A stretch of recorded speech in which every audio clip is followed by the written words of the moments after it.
welcome to Talking Reds. Good evening and welcome back. We are live and we are going to bring you the latest Liverpool news and transfer news and much more on today's episode. So let's get into it then. Sesko and Ekitike are the main targets for Liverpool this summer for that striker position. Also, Luis Diaz is set to have contract talks in a couple of weeks at the end of the season. He is looking likely now to stay at Liverpool, which is, I think it's good news. I think it is good news. It's not the worst news in the world, but we have got some other priority to sort out, other positions to certainly sort out. So Diaz staying is not the end of the world. I think it's a very, very good way of going about it. Keeping Diaz, Gapo and Diaz as those starters, as those competition for that left wing is absolutely fine by me. Isak is out of bounds. Isak seems to be the one that is not going to happen now for Liverpool, despite the early reports a month ago saying like his number one target is the one that Liverpool are going to go to. Arsenal and Liverpool seem to be fighting for Isak. That's not going to be the case. Liverpool are finding this one very, very complicated and pretty much impossible to get over the line.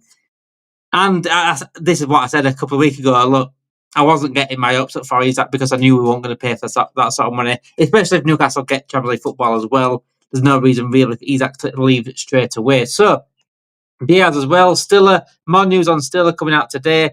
Chiesa potentially still staying as well. Welcome whoever's in the chat. I'm going to get you up now. Abdul, hello mate. Darren and chat, how's it going? Like, comment, share, subscribe. What do you think of Angelo Stiller at CDM for LFC? I can see we'll go for Sesko for 16 million. Ekitike will cost a lot. Thanks. Absolutely, Abdul. So I'll start with, well, what I will start with there, Abdul, is the main part is just as says, make sure you like, comment, share, and subscribe. Absolutely, Abdul. Thank you every single time you come in. I absolutely appreciate you massively for getting your things up. So Chelsea Liverpool prediction, we will be doing a live preview tomorrow night for Chelsea Liverpool. So make sure you get your notification bells on for that. And we're also going to do the Premier League predictions recorded in the morning for our scoreline predictions on the Chelsea game as well. So yeah, Angelo Stiller, a little bit on Bacicic this evening as well. Huijsen, again, Chelsea look like they'd be favourites for Huijsen. That is apparently to come to Athletic, that Liverpool have accepted that Chelsea are the favourites as well. A little bit on that. I'm also going to cover a little bit on what Arne Slot said in the press conference as well. So let's get onto the news that we all want to know. I might start with the Diaz news actually, because it has just been breaking. It has broken in recent hours about Luis Diaz. So let's get it up for you guys. Here we go. So Luis Diaz, according to Relovo, that Luis Diaz wants to stay at Liverpool to win the Champions League with Liverpool. And then a few hours later, according to Sky Sports, Luis Diaz is set for contract talks at the end of the season. To extension contract talks, not just to potentially if he's staying or going, extension contract talks with Luis Diaz. Luis Diaz is probably right now in his prime years. I've seen a mixed reactions to this.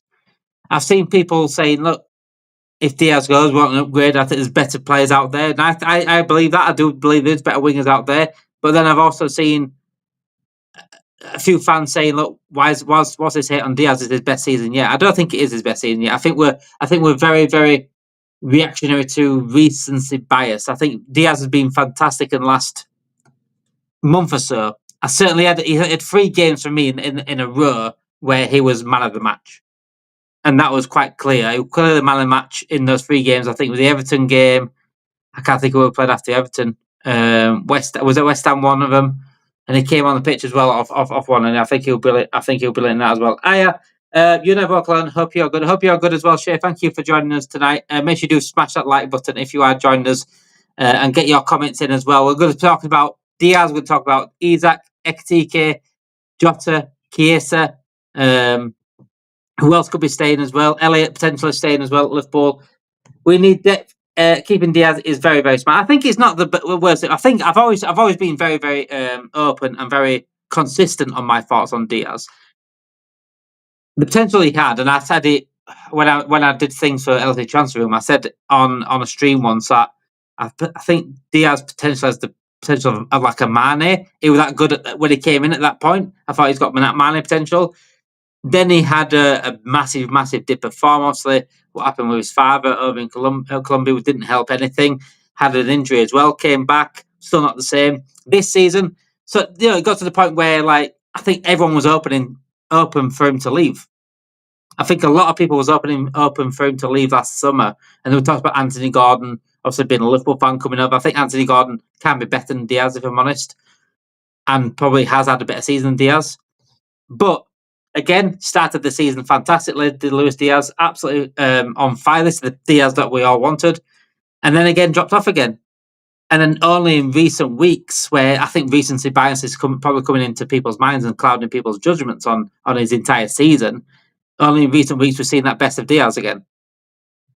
And throughout the season, do I think Diaz has been good enough? I'll be honest, no. And I'll tell you what, one thing that highlighted it more so is when we played PSG.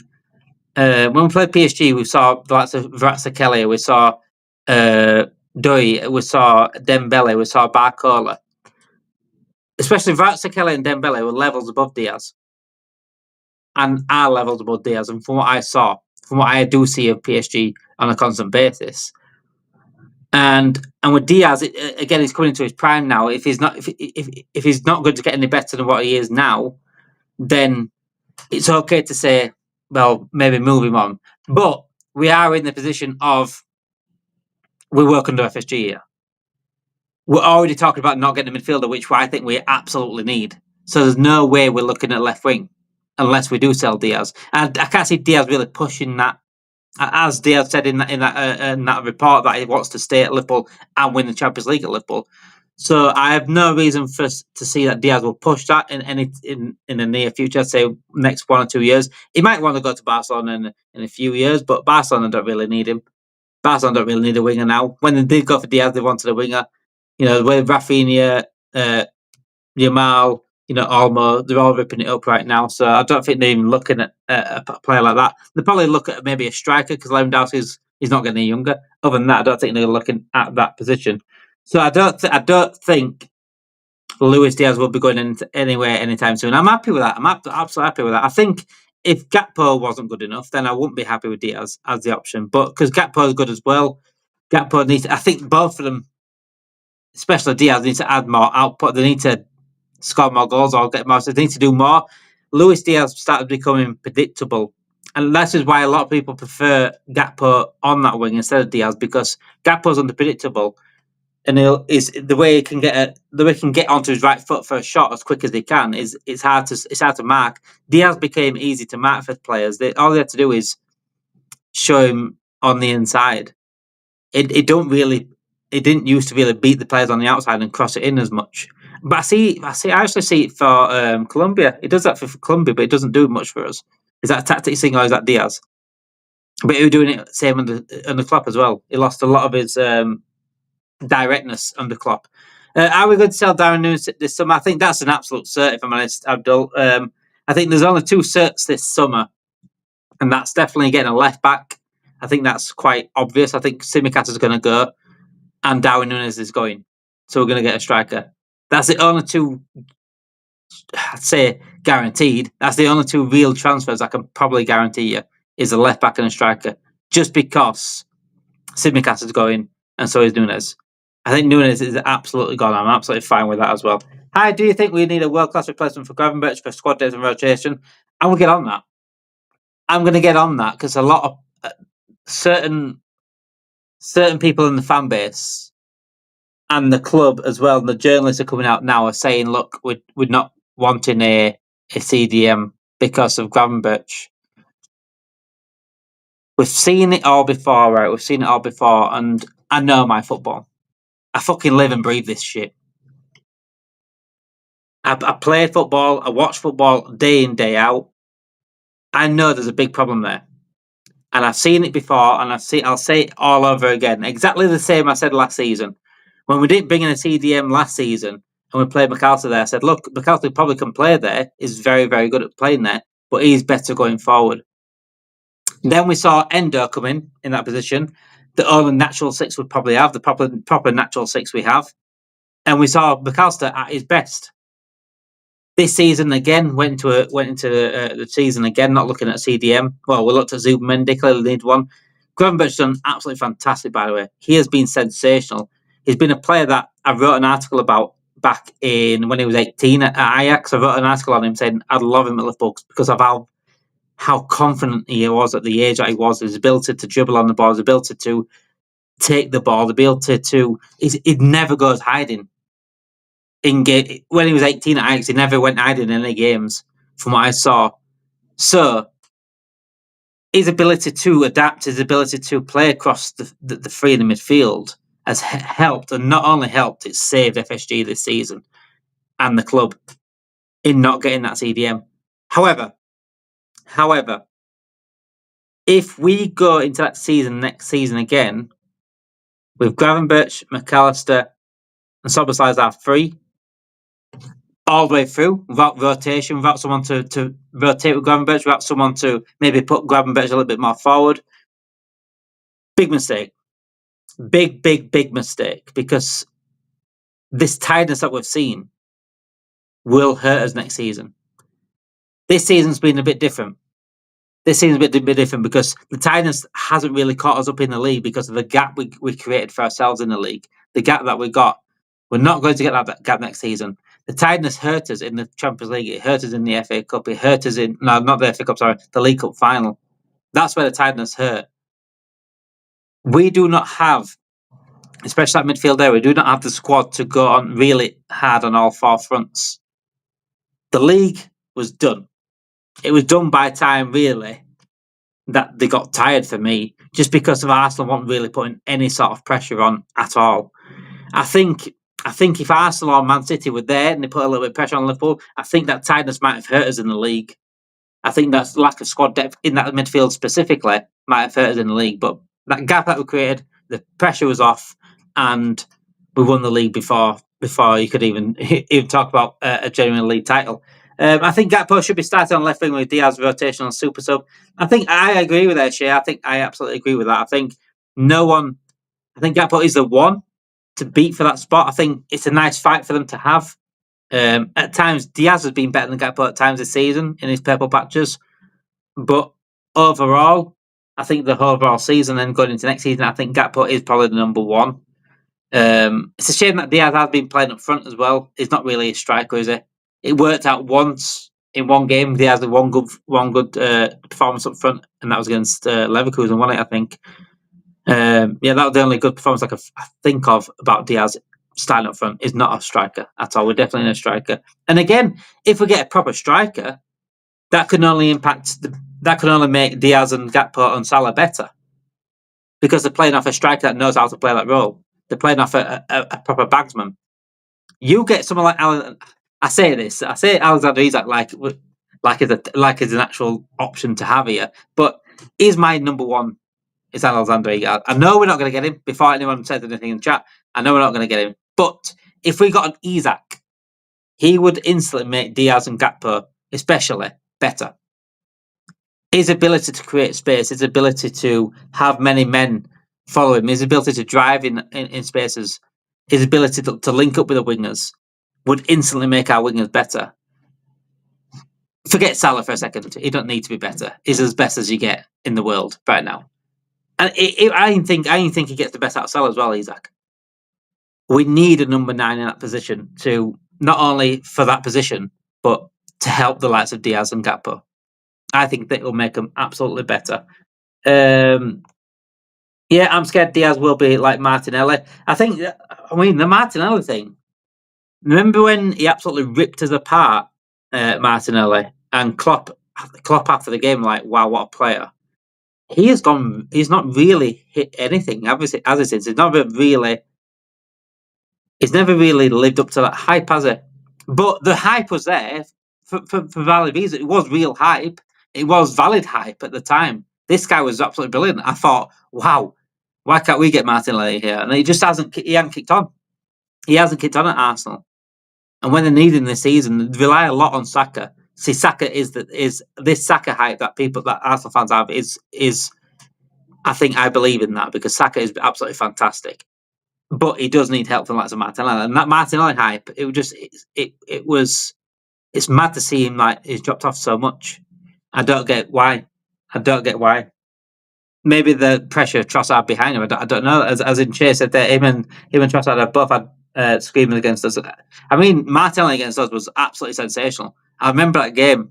And Klopp was after the game and thinking, "Wow, he thought what a play." You know, he was on Klopp's mind of being like, "Please go get him." At the time, I think every Liverpool fan were like, "Oh my god, we could get this guy here." So it was a time when Arsenal weren't really challenging for the title, was it? So we could have got a player off him potentially.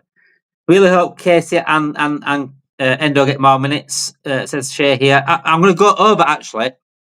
I'm going to go over what Arne Slot said in the press conference regarding those as well, because I think we will see a lot more Casey and Endo in the coming weeks because of what he said. So, yeah, if you have just joined us, make sure you do smash that like, subscribe, and get your notification bells on as well. So we are live every single day and also get content out as well, recorded content out as well, hopefully, soon. So this is the latest news on the latest breaking news, pretty much. Sky Sports coming out with the latest breaking news on Luis Diaz. He will hold talks about extending his Liverpool contract at Liverpool at the end of the season. So if you have just joined us, that is the breaking news on Luis Diaz specifically. Right, James Pearce for The Athletic said Ekitike and Sesko have been considered for Liverpool. And these we've been seeing the last, if you've been watching for me the last 2 weeks or 3 weeks, we've been talking about Ekitike specifically because Lewis Steele has said that Ekitike is the one that is going around the Anfield a lot more than anyone else in terms of strikers. Is the one that's been murmured about, rumoured.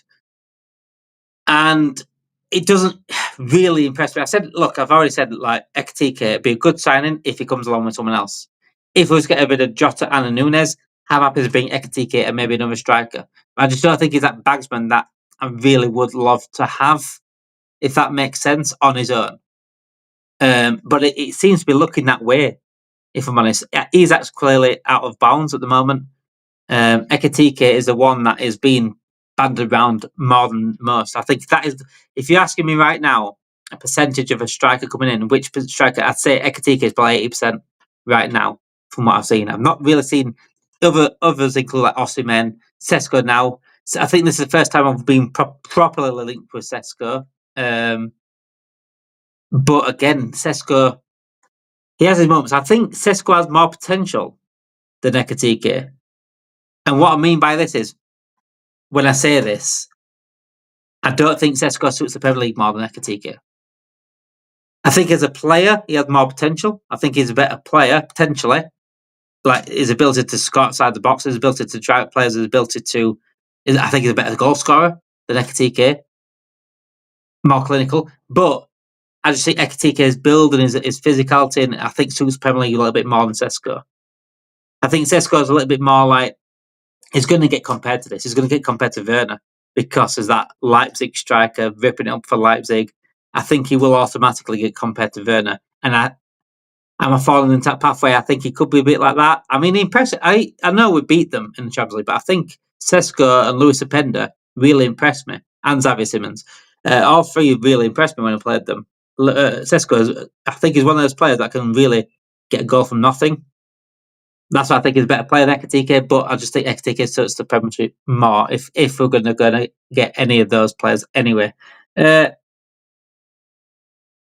Smash the likes, it's free and it helps. Absolutely, Shay. Absolutely. It doesn't take much to smash that. I don't want to sound like a beggar or anything like that, but it really does help us massively, just hitting that like button. Even if you don't like it. If you don't like it, let me know in the comments if you don't like the content that I do. But I do try my best. I do want to make good content for you guys. I don't want to just do lives every day, talk about the news all the time. We try to, if you go onto our videos, if you just go onto our YouTube channel, have a look at the videos. I've got interviews on there, I've got all sorts on there. I try and do a little bit of edits now and then as well. With family and things like that, it's hard to get time sometimes to do certain things. But I do love doing these lives now, though. I'm glad that I've started to do these lives more often every single night because I love interacting with you guys at home. I love getting people's opinions on the news and on Liverpool in general. So, yeah, Ekitike and Sesko are the two major ones that we are going to be going for right now in terms of striker position. So, defence. Forget left back for a second. Centre back. So, the reports last week were saying that Konate may be sold in order to get someone like Dean Huijsen in from Bournemouth. And this is what I don't like to happen. I've always wanted a player to come in as a centre-back, get rid of a centre-back like Gomez, for example, that's not reliable, and then work on keeping Konate and another centre-back in. But it's this sell-to-buy stuff again. It's constant, like, if we are going to get a centre-back in, we'll probably have to get rid of Konate. Why should we have to do that? Why should that be a thing? Why should that be a thing? That should never be a thing. We should be trying to do our best, keep Konate, add Huijsen to the. I'm saying Huijsen as an example. Add another centre back to the mix, make it competition, and then hopefully that centre back becomes the Van Dijk replacement in 2 years. That's what you want, and then Konate and that other centre back to be there, the pairing then for the next 7 years. That's what you want. But to get rid of Konate to bring in a centre back in, I don't like that. Anyway, this is what James Pearce has had to say today. Liverpool currently regard Chelsea as front runners for Dean Huijsen. And I put this in our chat earlier, I put in our on our WhatsApp chat, and I said, look, the only reason why accepting that is because we're not willing to pay the money for this player. That, but if we keep Konate, we're not willing to pay for this. That's my personal opinion on it. And then he said, well, it's guaranteed first team football at Chelsea. But I'm trying to weigh up the projects here. What if you're, say, put the scenario out for you guys? Get Dean Huijsen. You're Dean Huijsen. You're an upcoming centre back. Choose whichever centre back you want to be. You're looking at Liverpool. You're looking at Chelsea. You're guaranteed Chelsea. Look at Chelsea's policy first. You're guaranteed first team football. You're guaranteed probably a big contract, probably a little bit more money, a long contract. So you're going to have that money for next at least 9 years, or whatever they offer, the 100-year contracts. Or, but you can possibly get to Champions League football, possibly get into title runs or Premier League or Champions League runs in the next few years with Chelsea potentially. Or you can join Liverpool, who probably are the most attractive club right now in England. You can be competition for Konate and Van Dijk, potentially taking over Konate. Huijsen has potential to take over Konate in terms of this season, especially what I'm saying about that is I think Konate's better than him, but Konate gets injured a lot. So there's going to be time there for Huijsen to take over. And Konate, at times this season, had dipped off a little bit. So I was happy, if someone to come in and keep him on his toes, that'd be perfect. Huijsen comes in, big competition for Van Dijk and Konate, and then eventually take over Van Dijk as that main guy. Him and Konate then could be the centre back.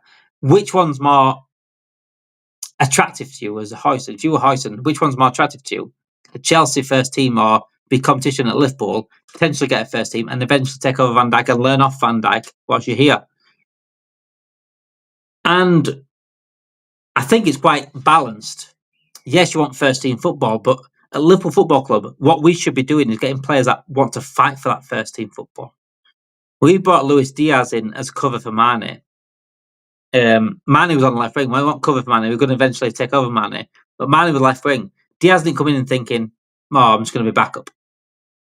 He came in with the idea of taking over Mane, which he did in the end. Mane got pushed forward. Mane then left. That's what we need at Liverpool. We need more competition that can keep people on our toes. Hence, the midfield depth is not good enough for me.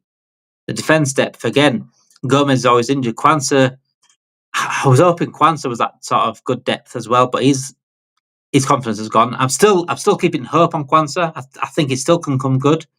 I think he needs to get his confidence back. But yeah, the Huijsen, I think, for me personally, I would be doing all I can to get Huijsen or someone like that in that can.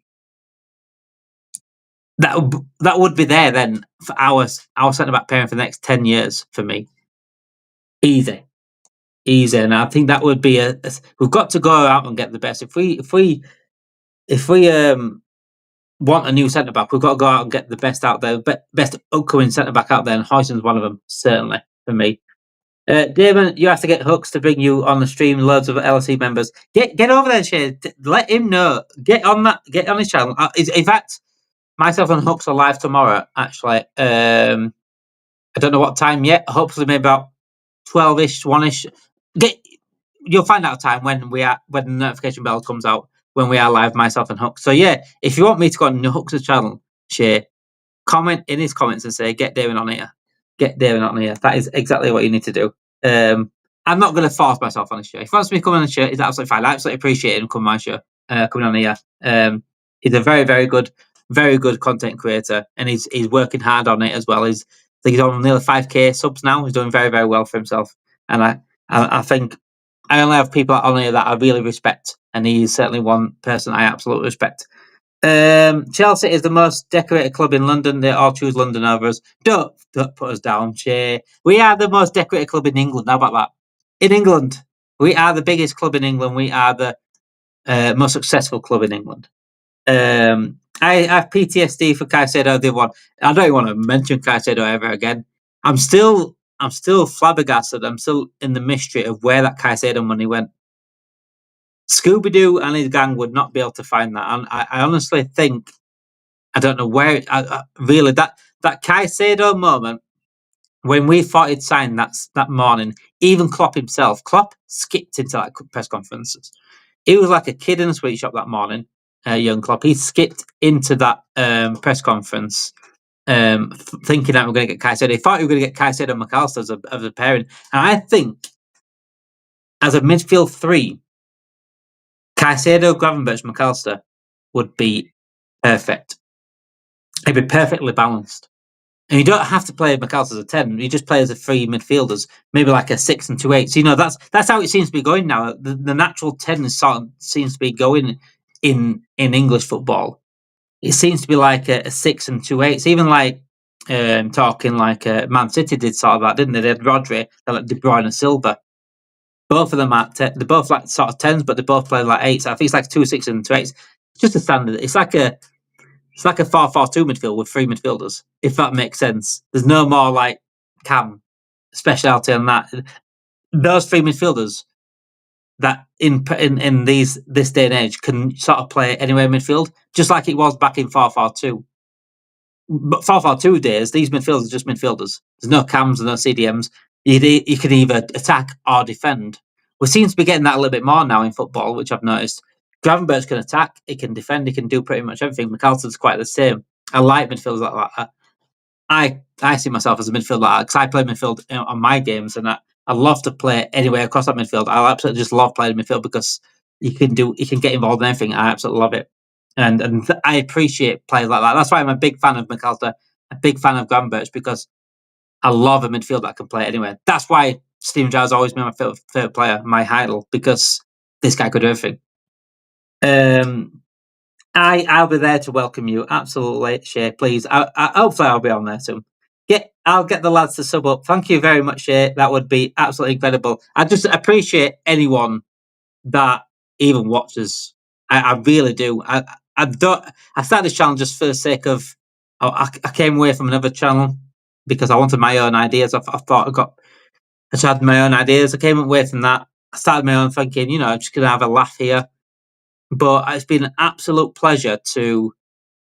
I just love creating content. Anyway, I love talking about football. I love talking about Liverpool, but I want to create just entertaining content. Even if one person watches it, I don't mind. I really don't mind. As long as someone's getting entertained from what I'm doing, then I'm happy. I really am happy. It's a nice hobby for me doing this. If it becomes a serious thing where it becomes like a career, whatever, that's just a bonus for me. I absolutely love doing this. I love talking to you guys. I love interacting with people. I love bringing other people onto my channel as well, and creating connections throughout the football industry. It's been absolutely incredible. I couldn't believe it either. Are you talking about the Caicedo thing? That morning was crazy. I think everyone lost their minds thinking we're getting Caicedo, and then all of a sudden, I still to this day, I know people will say it's conspiracy theory. I still to this day think it was a PR stunt. There's no way we pay that money unless we knew that Chelsea had already got him. I honestly think the only, because we've not seen that money since. That's the thing for me. If we saw the money in the January or the summer after, where we addressed certain situations, but we've not seen that money since doing that Caicedo thing. That's why I still think we're talking about like selling players to get some money in. We're talking about crying out a few 100,000 for keeping Salah and Van Dijk on. We're talking about having to sell Nunez to bring in whatever. You know what I'm saying? We're talking about other things, watching tight budgets and stuff. Still, when we had that Caicedo money there. I can't even believe that ever happened. It was absolutely ridiculous. Absolutely ridiculous. So anyway, let's talk about that position. Let's talk about that position. So I'll get it up right now. Actually, I did have it a minute ago. I'll get it up a minute ago. It was all about still. I want it. There we go. Gravenberch is a contra James Pearce. This is James Pearce, Mr. James Pearce himself, Mr. Bad News himself. And you know, I'm not a big fan of James Pearce, and I'll tell you why. A few years ago, when we had the midfield collapse, well, it was starting to show. We won the league.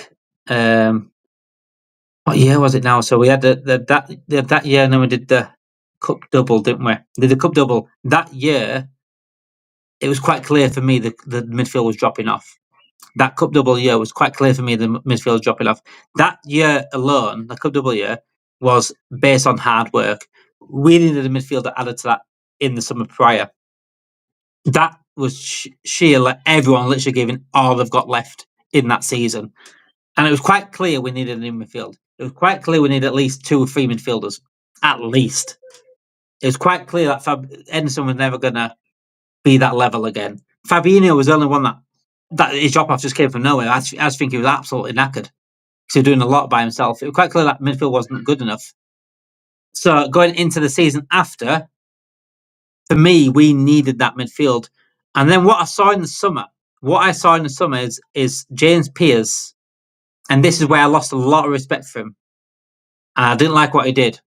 We needed a midfield that summer, and he wrote an article then saying, look, we're good to go again. Despite all these people saying, I just want transfers, and it's like, just want transfers. And, you know, these people that just absolutely won't criticise the club for nothing. They'll say, look, people like me just want transfers. But it was quite clear that summer that we needed a midfield. James Pearce put people down online for responding to him. He wrote an article saying, we're good to go again. No changes needed. Let's go again. They look good in training. And everyone said, look, we need a midfield. And he laughed. He put them down condescendingly. It was like I know more than you because I'm a journalist. No. Kick a ball first. Then we'll have talks. You didn't know nothing. Because that summer, that season, they all collapsed. And we ended up in Europa League football. And it was quite clear that was going to happen. Anyone that's kicked a football, anyone that knows the game, knew that was going to happen. And you put them down for the sheer position that you're in. I'll never respect anyone like this in the industry. And if I meet people like this in the industry, I'll fucking call them out on it. I don't give a shit. People need to humble themselves a little bit. And I don't like how he went about it. I don't how he put people down. I don't like that. I don't like that anyone. I'll never forget that. Until he changes my mind on him, then that's what I'll always think about him. Thiago, Fabinho, Hendo, there were Keita, there were Oxlade-Chamberlain. That midfield was just simply not good enough at the time. It was quite clear for everyone to see. This is why FSG takes the piss out of us, like James.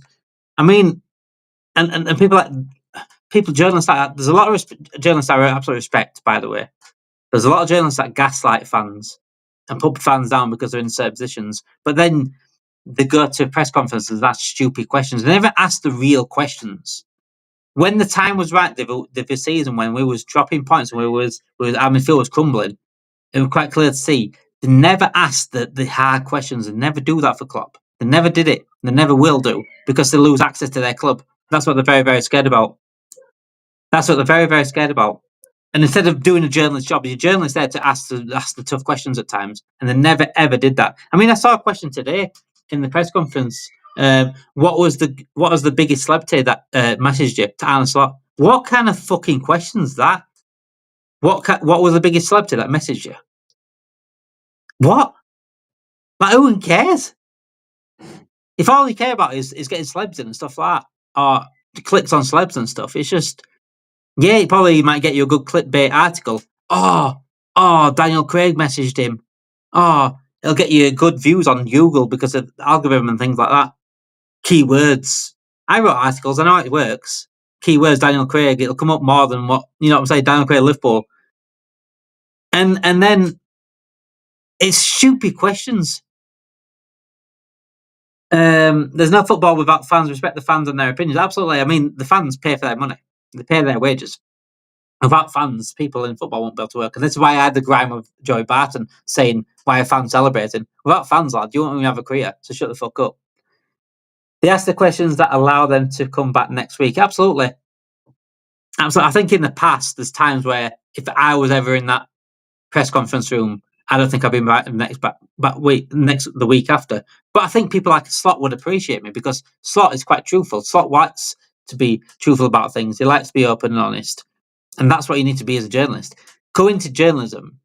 You know, I wrote articles for LFC Transfer Room on Sports Illustrated, and I never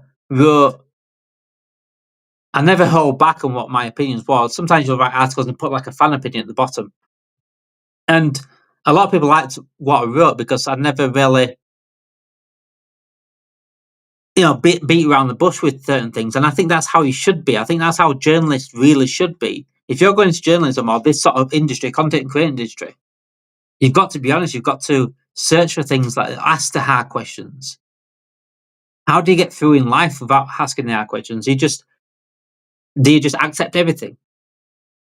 Because that's what a lot of fans have done in this fan base with FSG. They've accepted so much like we're in debt to them. Yes, they did save us without knowing so. They did a brilliant business choice and they saved us at the time. And I'm thankful for that. I'm thankful for bringing Klopp in. I think they've done some brilliant things and I'll always praise them for good things. But it doesn't mean they can get away with the bad things.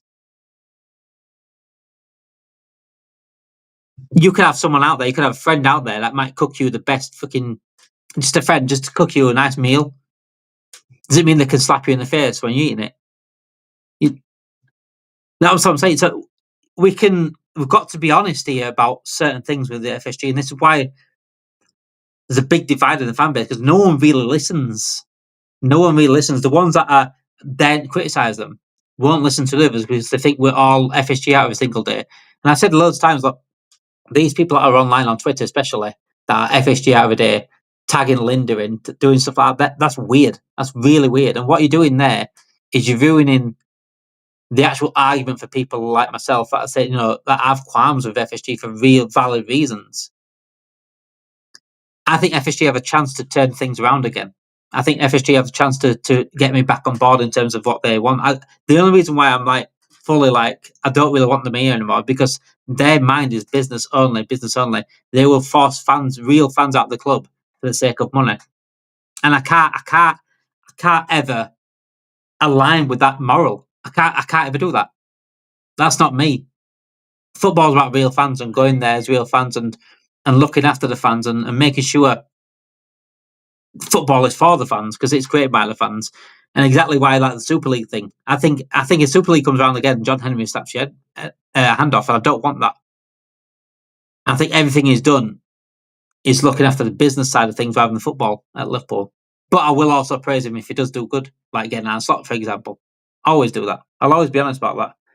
I still think the way the football is going in terms, and that's what I can't stand for that. I can't sit here and accept that, Shay. I really can't. I can't sit here knowing that I'm a grassroots player manager now, and I absolutely love grassroots. I can't watch the elite be ran like that, and it doesn't sit right with me at all. Doesn't sit right with me. So let's get into that. What I was saying about Gravenberch anyway. So Gravenberch's impact on deeper number 6 role means that signing another old midfielder is no longer a priority. When Liverpool failed their pursuit of Zubimendi, they considered Stuttgart's Angelo Stiller as an alternative, but opted to push on with what they had. So yeah, who was it that mentioned Stiller earlier? Someone mentioned Stiller earlier, didn't they? Let's have a look. Who mentioned Stiller? Someone did. It was Abdul straight away. Abdul mentioned Stiller straight away, didn't he, Abdul? He said also like and subscribe. He said Angelo Stiller CDM. That is bar Zubimendi. I think after Zubimendi, I think Angelo Stiller for me, the way slot players would be the ideal replacement. In fact, I did a recorded video on Angelo Stiller a couple of months ago. Said he'd be the direct addition for me.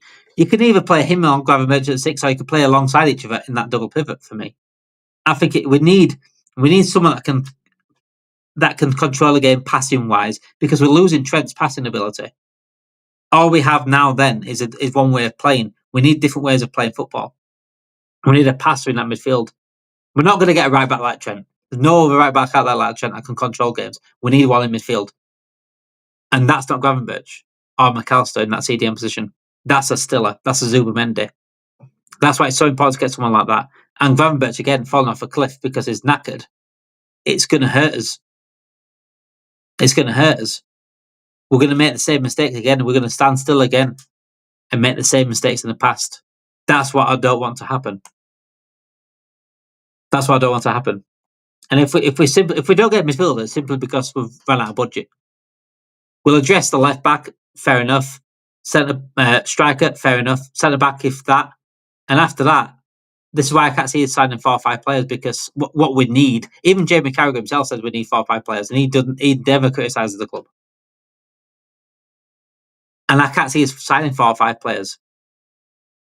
Not under this ownership. Not under this ownership for me. I'd love to be proven wrong. I really would, because look, now we're saying about Stefan Bajcetic is coming back. He's returning. He's going to be assessed in the summer, which I'm happy about because I like Bajcetic. But I still think if it was up to me, I'd bring Bajcetic back, and I'd do it with a heartache whilst I'm doing it. I'd get rid of Endo.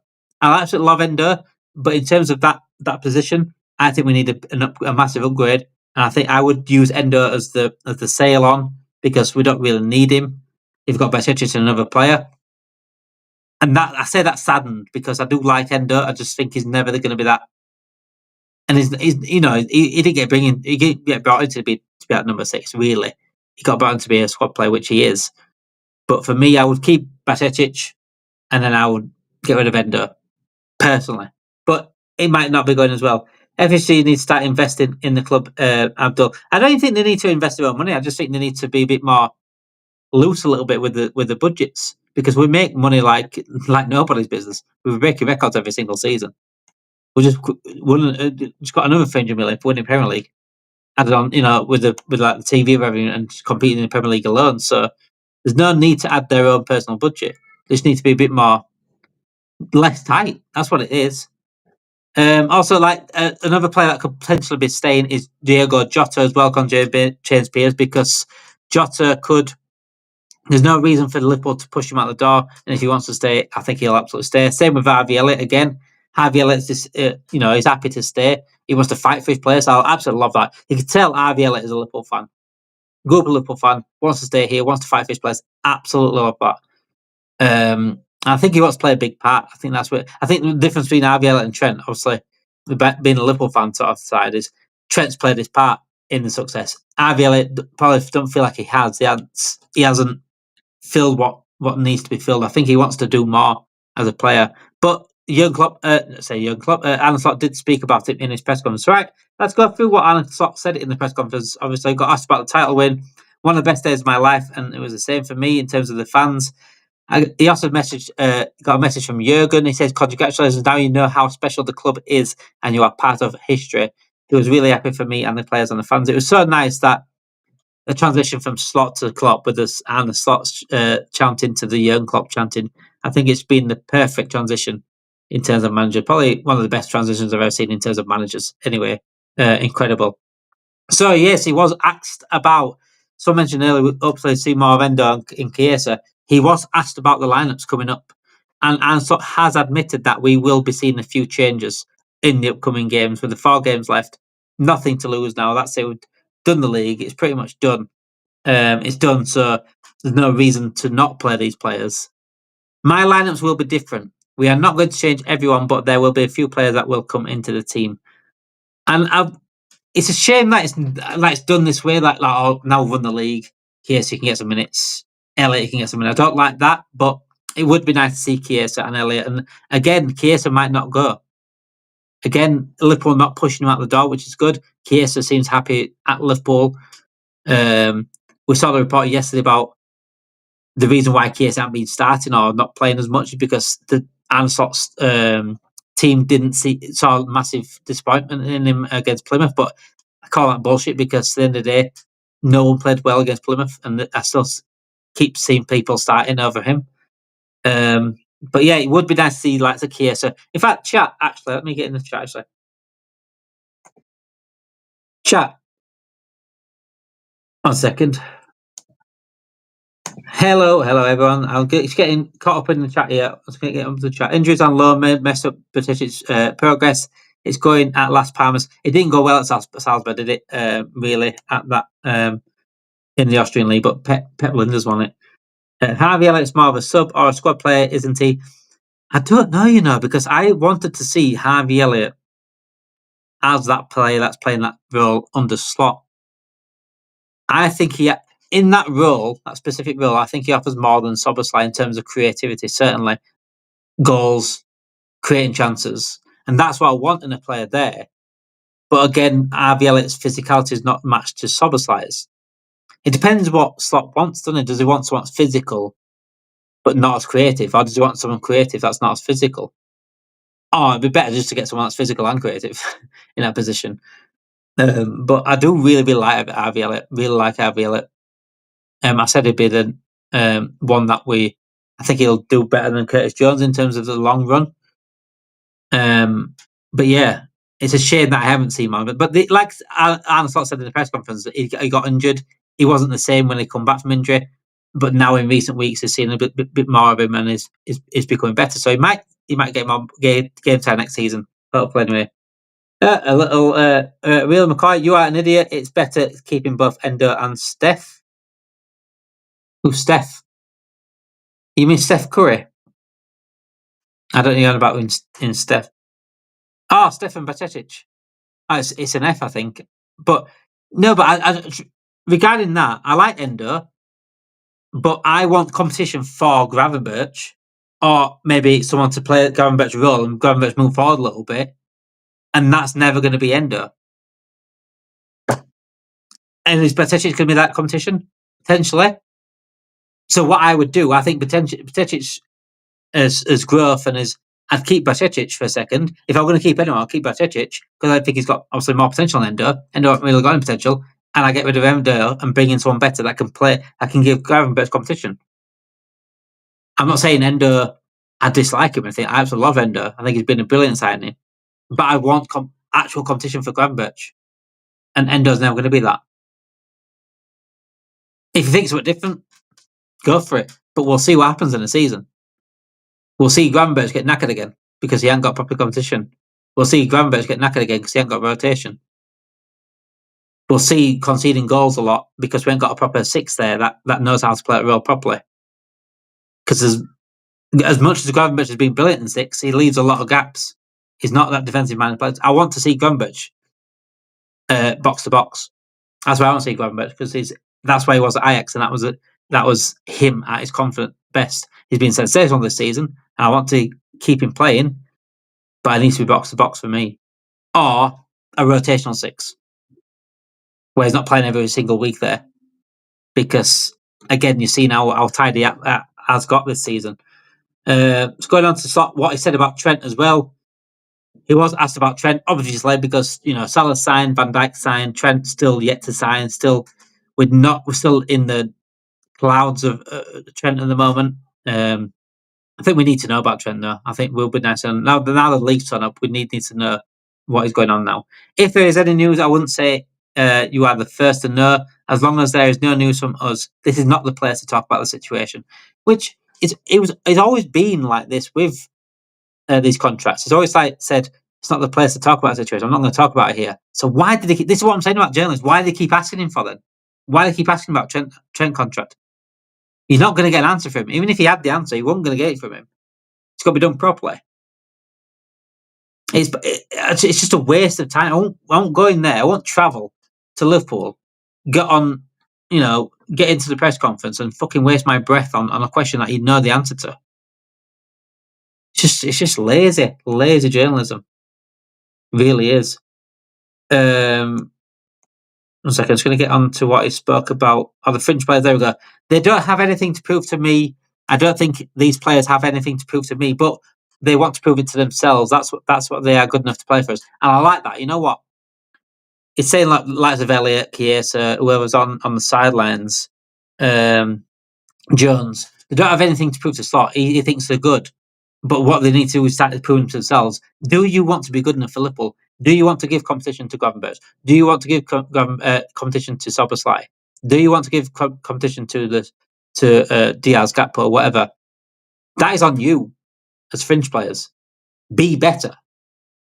And if you're not being better yourself, you can't expect to be in the team.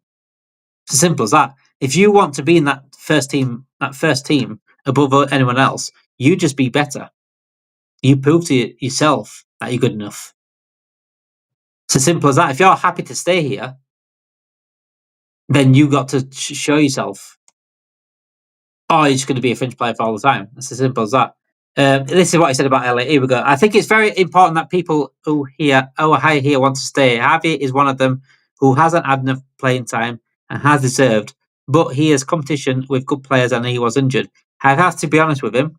Before his injury, he wasn't the same when he came back for the last few months. He has been back to the level before it. Last few months, his time has gone up more, so I liked him more now than when I first came back from injury. Exactly that. I mean, that's what's going to happen when he had a big injury like that. He's not going to come back the same. So why would he play more minutes? But then now he's fully fit. Now he's playing him more because he's seen what he can do, and that's exactly what it is. You've got to prove yourself at any level, not just Liverpool's level, at any level. And as he has said, you need a big squad to compete on all fronts. Yeah, but I'm not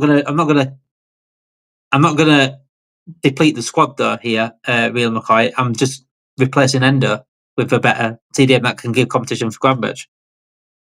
I'm not losing anyone, really. I'm not losing a squad player. Endo being a defensive mid-minded 6 and an ability to play centre-back makes him worth keeping for me. Japan captain, solid player. I agree. You know, I don't mind Endo saying, but I just think we need a CDM to give Gravenberch competition. And if I had to sacrifice anyone, it has to be Endo. That's it. Because he hasn't got really potential to go any better, if that makes sense. What's going on with Robert? Are we selling? We get fullbacks and number 9 at bare minimum. Robert's not going anywhere. Tsimikas is the one that's going out the door. I saw reports earlier on as well about Tsimikas potentially going as well. Probably sold this summer. I think Keller has been confirmed that he's going this summer as well. Kelleher's off because Mamdashvili is coming in. So they're two certain sales, and Nunez for me, certain sales this summer. Robert's staying. Even if we get a new left back, Robert will be. I think they'll sort of share the position. Hopefully, the new left back is the main guy, and Robert alternate. But yeah, and Robert's staying. So don't worry about Robert at all. Let's see what he says here. 1 second. Let's have a look. Liverpool just need to add 1 midfielder, 1 striker, 2 fullbacks, and a centre back. I think I agree with that. 1, 2, 3, 4, 5. So you're saying five signings there. I do agree with that. You know, I do agree with that. I would like to look at maybe a Cam as well potentially, but that's pushing the boat. But yeah, I agree with that. I think we need to add a midfielder that can play the CDM role. We definitely need a striker. I would be happy. I won't be bothered if Jota and Nunez left and brought in 2 strikers. But if Jota starts playing better, even when he is fit, then I'm happy with that. But the only problem with the Jota this season is when he has been fit, he's been shit. That's a big problem. So he's already unreliable with his fitness, but when he does play, he's normally incredible. But this season, he hasn't been. That could be a big issue. And if it's someone like Ekitike coming in, for example, I don't think that's good enough alongside Jota. I think Ekitike would have to come out alongside another striker for me. Dan's Tsimikas, Robert, Tsimikas and Robert have been amazing, but Robert's fading. I hope he doesn't end up leaving us on a bad note. He's been shaky all season, and he commented, didn't he, actually, about his future, saying stop talking about new left backs. But that's just the way it is, Robert. We absolutely love you, but if you're going to be a liability, unfortunately, we're going to talk about new left backs. We're going to want new left backs because next season, those points that it can cost us could cost us a league. This season we haven't. It hasn't cost us the league because we've got a big gap, and Arsenal haven't really done anything to hunt that league down. But yeah, we can't have liabilities really, and that's a big issue. And I absolutely love Robertson, but I think a new left back coming in as well, that's better than Tsimikas, would maybe get the best out of Robertson because he's not going to play us every week. He might be fully fit for them for certain games. And hopefully we do see a good Robinson, but I don't think we'll ever see that Robinson that we saw. Robertson that we saw before. I don't think we'll ever see Robertson we saw before. That's the issue. So we need the next Robertson, which is hard to get. Like I said before, like I said the other night, Robertson's the best, second best centre back, the second best left back I've seen in the Premier League behind Ashley Cole. So he's got some big shoes to fill whoever comes in, but we need to fill them. We need to get it done ASAP before it starts really costing us games and points in the league. So mentioned about McAllister as well. What makes him so special is that so many players are so talented with the ball and aggressive without it. But he is one of the few players in the world who has both. In our midfield, he stands out in terms of tenacity. And what did I say earlier, actually? I said I love a midfielder that can do everything. I love a midfielder that's good on the ball, but is also physicality. That's what you need. McAllister's that. That's why McAllister's our best midfielder, our most complete midfielder. I fucking love midfielders like that. I love players like that can do everything. Gerrard was exactly that. A player that can defend, attack. As a footballer, you should be able to do everything for me. Growing up as footballer, you should be able to tackle and shoot on everything like that. Unless you're like really trained as a defender, then you might not be able to shoot. Or if you're trained as an attacker, you might not be able to defend. But as a midfielder, you should be able to do everything. You should never get, I'm only good in CDM position. I'm only good at cam position. As a midfielder, you should be able to play cam, normal CM, 6, 8, 10. You should play all three as a midfielder. Every midfielder should be able to do pretty much everything. You just probably specialise more in one thing, if that makes sense. Say, example like Fabinho, he could probably play 8, maybe not 10, but he specialises in that role. But he should be able to do like things like shoots and stuff. Every midfielder should be able to shoot. Every midfielder should certainly be able to pass. Fuck me, that's the main thing. Every midfielder should be able to tackle. But you might outshine in one specific attribute, so it suits that specific role. So if you're better at tackling or better at reading the game, 6 suits you. And I absolutely love playing in all positions. This season alone, I've played it. I started as a CDM and I moved in a cam position towards the end of the season. I've loved every single minute. I love reading the game as a CDM, but I love getting the ball in the cam. I love every bit of it. And I love midfielders that can play every single role as well. And I think you should be able to. Delap Ekitike if both Nunez and Jota goes. I've said that before, actually, Real McCoy, actually. That's a good... that's what I'm saying. I think if we were to get rid of Nunez and bring Ekitike in, I don't think that's good. If Ekitike comes in, I think we need another striker. Therefore, I would have to let Jota go. It'd have to be Darwin Nunez going and Jota going. If we got Ekitike in, Ekitike plus someone else would be fine with me. And Delap, that's all right. I think Ekitike and Delap are decent options for me. I do. I think there's better out there, but I think it's decent options. If we're going to get rid of Nunez and get one striker, it'd have to be, for me, the best obviously is Isak. Behind that, you're talking Alvarez and Gyökeres, Kuna, Pedro. I can't really see. Other than that, for me, I don't think it's good enough as a simple replacement. I think Ekitike does suit the league, but I just don't think as a main striker number 9. I don't think he's not bad. He's not Isak. Is he? He's not Isak. That's the problem. Isak's just different level, and I think Liverpool should be going for that different level at times. But yeah, it is what it is. I think we do get a strike. I think we do get a left back. It's just I hope we get a good enough one. That's the big issue. Whether we do or not, that's up to the recruitment. That's up to the budget that we're working with. For me, everyone. Thank you, everyone that has joined us tonight. Like I say, if you are new to this channel, make sure you subscribe. We are live every single day. We also get other content out as well. Join us tomorrow. Myself and Hooks. Notification bells on for that because I don't know exact time what myself and Hooks are going to... It's going to be before about 2 o'clock-ish, maybe 1 o'clock-ish. Myself and Hooks live on here. Talking about Arsenal Champions League, talking about Liverpool Premier League. We've got a lot to talk about, myself and Hooks. And we're also live again tomorrow night to give you a preview for Liverpool Chelsea as well. Also, more content out in the morning for Premier League predictions. I love doing the Premier League predictions. If you don't like that, then you don't have to watch that. It's up to you. The big summer will become the bare minimum summer. I'm glad you're so optimistic, Life for Adventure. Optimistic there. I agree with it though. Could easily be that. Thank you everyone for watching. Make sure you do smash that like button, subscribe to the channel, and I will see you all.